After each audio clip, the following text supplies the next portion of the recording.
चलिए रुक करेंगे एक और बड़ी खबर की ओर। छत्तीसगढ़ से जुड़ी हुई ये बड़ी खबर सामने आ रही है, जहां पर सीएम विष्णुदेव साय का आज झारखंड दौरा रहेगा। आखिरी चरण के चुनाव से पहले वे अपनी पूरी ताकत झोंकेंगे। झारखंड में अलग अलग जगहों पर प्रचार वे करेंगे। तो वहीं सुबह 9:20 पर रायपुर एयरपोर्ट से रवाना होंगे। बरहट, पडरकोला, चुड़ुकपुल, शिकारी पाड़ा में उनकी सभा रहेगी। शाम 6 बजे राजधानी रायपुर वापस सीएम साय लौटेंगे। तो सीएम साय झारखंड के दौरे पर आज रहेंगे, जहां आखिरी चरण के चुनाव से पहले वे अपनी पूरी ताकत इन तमाम इलाकों में, इन तमाम क्षेत्रों में झोंकेंगे। झारखंड में अलग अलग जगहों पर वे चुनावी प्रचार करने वाले हैं। सुबह 9:20 पर रायपुर एयरपोर्ट पहुंचेंगे। यहां पर बरहट, पडरकोला, चुड़ुकपुल, शिकारी पाड़ा में उनकी सभा रहेगी और यहां पर चुनावी सभा करते हुए पार्टी प्रत्याशियों के लिए जहां वोटों की अपील करेंगे, जनता से समर्थन की मांग करेंगे। चूंकि आखिरी चरण लोकसभा का बचा है, 1 जून को लोकसभा का 7वां और आखिरी चरण है और ऐसे में आखिरी चरण से पहले तमाम जो लीडर्स हैं बीजेपी के, जो अलग अलग राज्य में बड़े नेता हैं, बड़े फेस हैं, वे अलग अलग जगह पहुंच रहे हैं। झारखंड इसी क्रम में आज साय पहुंचेंगे। सीएम साय जब झारखंड पहुंचेंगे तो यहाँ चुनावी प्रचार कर अपनी पार्टी के लिए वोटों की अपील जनता से करते नजर आएंगे। अलग अलग क्षेत्रों में आज उनका दौरा रहने वाला है। इस तपती गर्मी, इस भीषण गर्मी में भी सीएम साय आज अपने चुनावी दौरे बरकरार रखने वाले हैं, जहां सुबह 9:20 पर रायपुर एयरपोर्ट पहुंचेंगे और यहां से सीधा झारखंड के लिए भी उड़ान भरेंगे। झारखंड पहुंचने के बाद अलग अलग जगहों पर, अलग अलग इलाकों में, अलग अलग क्षेत्रों में वे चुनावी प्रचार करेंगे। चूंकि जहां एक और पारा की अगर बात करें तो लगातार मौसम हम देख पा रहे हैं कि भीषण गर्मी से इस वक्त पूरा देश त्रस्त है, बेहाल है।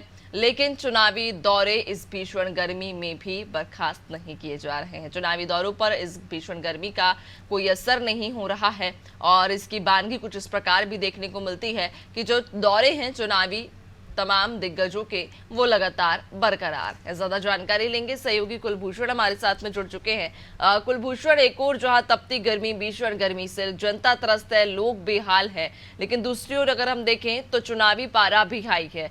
1 तारीख को चूंकि 7वां और अंतिम चरण लोकसभा का है, ऐसे में जो बड़े लीडर्स हैं वे अलग अलग जगह पहुंच रहे हैं और चुनावी दौरे कर रहे हैं।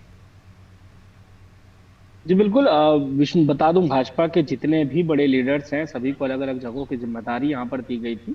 सभी अलग अलग जगहों पर जाकर चुनाव प्रचार में जुड़े हुए थे। सभी की अलग सभाएं हुई हैं और वापस लौटने के बाद सभी ने ये कहा है कि इस बार 400 पार की सरकार इस बार आ रही है। सभी जगह से जनता का अच्छा समर्थन मिल रहा है। विष्णुदेव साय इससे पहले भी झारखंड के दौरे पर रह चुके हैं। विष्णुदेव साय ने इस बार भी कहा कि झारखंड उनके लिए काफी सफल दौरा रहा है। झारखंड में लोग उन्हें काफी पसंद करते, क्योंकि झारखंड एक आदिवासी क्षेत्र से आता है और चूंकि विष्णुदेव साय जो हैं वो भी एक आदिवासी मुख्यमंत्री हैं, तो उन्हें काफी झारखंड में पसंद किया जा रहा है। झारखंड में उनकी जो बातें हैं उन्हें काफी लोगों ने सुना, उनकी सभाएं हुई, काफी संख्या में लोग वहां पर आए। उनके आज भी जो झारखंड के लिए वो रवाना होने वाले हैं। झारखंड में उनकी 5 अलग अलग जगहों पे उनकी सभाएं होनी है, कुछ रैलियां भी वहां पे होनी है। वहां पे वो मिलेंगे, कार्यकर्ताओं से भी मिलेंगे, जनता से मिलेंगे। बड़ी सफलता इस बार झारखंड में जो भाजपा है वो यहाँ पर लेके आने वाली है। विष्णुदेव साय ने भी कहा था कि काफी सफल दौरा रहा है झारखंड का। झारखंड की जनता जो है उन्हें काफी पसंद कर रही है। यानी उड़ीसा और झारखंड, इन दोनों ही जगहों पर इस बार जो है भाजपा अपनी बड़ी मतों से इस बार आने वाली है। अब 400 पार का जो नारा है वो इसमें काफी सहायक होगा कि दोनों की जो राज्य हैं वो इन पे काफी सफल साबित होने वाले हैं। बिल्कुल कुलभूषण, चूंकि छत्तीसगढ़ में तो अगर हम देखें तो मतदान संपन्न हो चुका है, इंतजार सिर्फ मतगणना का है। एक तरह से जो सियासी पारा है वो लगभग ठंडा होता हुआ नजर आ रहा है छत्तीसगढ़ में तो। लेकिन जो जिस तरह से हम इसके पहले भी चर्चा कर रहे थे कि जो बड़े लीडर्स है, खासतौर पर बीजेपी के जो पार्टी के बड़े चेहरे उस राज्य में हैं, वे अलग राज्यों में पहुंचते हैं। इसी क्रम में सीएम साय भी झारखंड के प्रवास पर इससे पहले भी जा चुके हैं, वहां पर चुनावी सभाएं कर चुके हैं और अब एक बार फिर से झारखंड पहुंच रहे हैं। क्या लगता है आपको कि उनके वहां पहुंचने से कितने समीकरणों में बदलाव आएगा या कितने समीकरण बदल पाएंगे? ये बात तो साफ है कि जिस तरह से आदिवासी चेहरा एक है मुख्यमंत्री, तो वहां पर कई ऐसे सुदूर आदिवासी क्षेत्रों में भी वो गए, कई ऐसे जिलों में वो गए जहां पर आदिवासी बहुमूल्य वहां पर पाई जाती है। तो उन सब जगहों पर गए, उनकी सभाएं हुई, उस हजारों की संख्या में वहां पर लोग वहां पर मौजूद थे। काफी अच्छी उनकी सभाएं हुई। जब हमने बात करी उनसे, जब वापस लौटने के बाद भी जब हमने उनसे बात करी थी, तो उन्होंने बताया था कि बहुत ही बड़ी मत वहां पर जो है वो हम्म। जनता भाजपा को चाहती है, हम्म। भाजपा को पसंद करती है।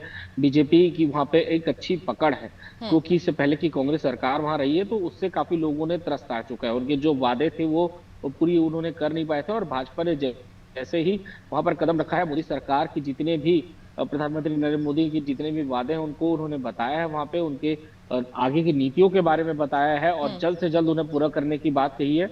जनता इन सब चीजों से बहुत खुश है, उनके हम्म। कार्यों से खुश है। हम्म। उनकी जो उन्होंने वादा किया है जैसे कि बताया कि सरकार बनने के तुरंत ही, मतलब कुछ महीनों के अंदर ही सारे वादे उनसे पूरे करने की बात उन्होंने कही है। इससे जनता काफी उनसे खुश है। इस हम्म। बार बड़े मतों से वहां पर भाजपा ला रही है। हम्म। जो इस बार प्रधानमंत्री का नारा है 400 पार का, वो इस बार झारखंड उसमें एक अहम भूमिका निभाने वाला है। हम्म। इस बार बिल्कुल। उनका ये नारा सफल होगा। हम्म। बिल्कुल कुलभूषण, देखने वाली बात भी रहेगी, क्योंकि जिस तरह से बीजेपी ने एनडीए के साथ मिलकर एक लक्ष्य तय किया है कि अब की बार 400 पार, लक्ष्य बड़ा है। इस लक्ष्य को कैसे भेद पाएगी, कैसे हासिल कर पाएगी पार्टी, खैर 4 जून को स्पष्ट होगा। बहुत शुक्रिया आपका, बने रहेगा और भी अपडेट्स लेंगे।